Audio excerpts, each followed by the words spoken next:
Hello everyone, हजुरहरूलाई फेरि पनि स्वागत छ मेरो सानोबडे भिडियोमा। र आज चाहिँ मैले माटो र मोल चाहिँ मिक्स गरेर पटमा भर्दैछु, किनभने मैले यहाँ चाहिँ अब डल्ले खुर्सानी रोप्नु जाँदैछु। डल्ले खुर्सानी चाहिँ मैले पहिला सुकाएर राखेको थिएँ र आज चाहिँ यसलाई मैले छर्दैछु।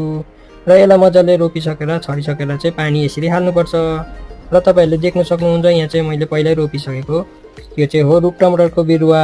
र रुख टमाटरको बिरुवा चाहिँ यत्रो पनि भइसकेको छ। र तपाईँहरूले देख्न सक्नुहुन्छ 10-15 दिनको भित्रमा चाहिँ यहाँ बिरुवाहरू सबै उम्रिसकेको छ। र उम्रेर पनि यो चाहिँ अब 1 महिनाभित्रमा चाहिँ यत्रो भइसकेको छ। र अब यसलाई सार्नुपर्छ।